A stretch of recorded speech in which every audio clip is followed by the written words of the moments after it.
Well, thank you all for being here and for hosting this event. We have many candidate nights and debates throughout the month of October. It's great to be here for lunch to break bread with all of you. I am the state senator representing the 3rd Senate District, which is south of here. The district is half in Islip, half in Brookhaven, running to be your next congressman. My time is spent both in the state Senate. I'm also still serving as a Major in the Army Reserves. I grew up here, born and raised on Long Island. I went to school up in Albany, where I went to Army ROTC. Active duty for 4 years. Spent some time in Iraq, 6th Base, 2nd Airborne Division, and serving as a reserves today. I first ran and won our seat in the state Senate in 2010, and I knocked on 12,000 doors during that campaign. And during that campaign, I was talking to people about specific issues. I said, if you elect me, I will work as hard as I can to repeal the MTA payroll tax, to get rid of the saltwater fishing license fee, to help our veterans with post-traumatic stress disorder. And when I got in office, I was obsessing over delivering on my commitments. And during my first term, we were able to repeal the MTA payroll tax for 80% of employers, 34,000 employers in Suffolk who used to have to pay the tax didn't. We eliminated the saltwater fishing license fee. We created the PFC Joseph Dwyer program for our veterans with post-traumatic stress disorder. It's a peer-to-peer support model that is working to save lives of veterans right here in Suffolk. And we did other things. We reduced middle income tax rates to the lowest level in 60 years. We enacted the nation's strongest property tax cap. During my 4 years in Albany, we have been able to get stuff done to help represent our constituents out here in Suffolk County.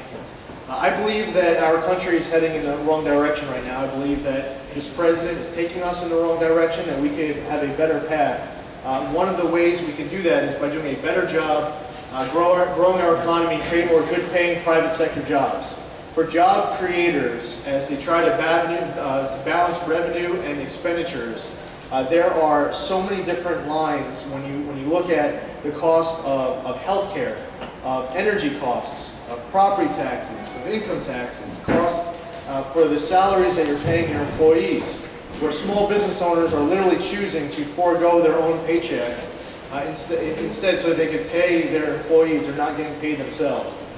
Missing opportunities to create more jobs. Many employers are unfortunately not even surviving, some are leaving. We certainly aren't making a great argument for why businesses should be moving here from other states around the country, and a lot of jobs are leaving this country altogether. It's a result of policies at all different levels of government. I believe that every level of government, by looking at tax policy, by looking at energy policy, healthcare policy, property taxes, there are so many ways that every level of government can do more. So that's one of the issues we've been focusing on.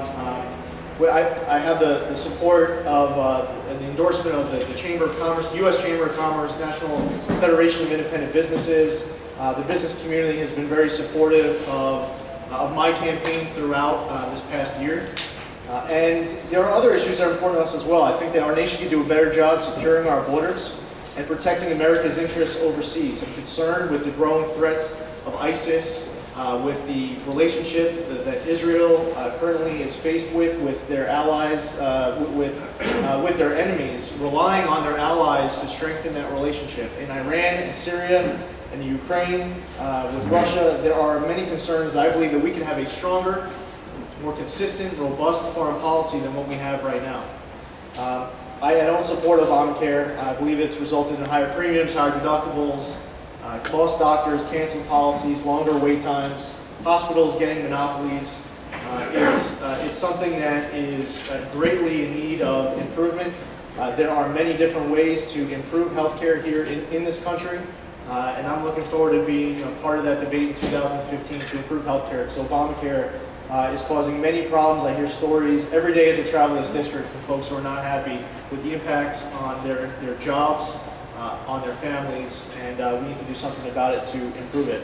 We can do a better job fighting for our veterans who fought for us all across this country. Hundreds of thousands of disability claims, people waiting years to have their disability claims processed in too many cases. We have veterans dying on secret wait lists in hospitals in other parts of the country. Our veterans with post-traumatic stress disorder and traumatic brain injury are in need of more support. The peer-to-peer support model is one thing that we can do at a larger scale to help our veterans. It's one thing to say thank you with an outstretched hand and to give a veteran a hug, that's important, but we can do more. And it's about having educational opportunities, vocational opportunities, the ability to provide for your family, to have a roof over your head. A disproportionate amount of our veterans are homeless. They don't even have a safe, warm place to live. So these are some of the issues that we're focused on. I'm here to ask for your support on November 4th. It's 20 days away. Any one of you who are here who would agree with me that we do need a better direction, we change the path that we're on as a country, I ask for your support. We can't change anything if we don't change who we send there to represent us. Thank you.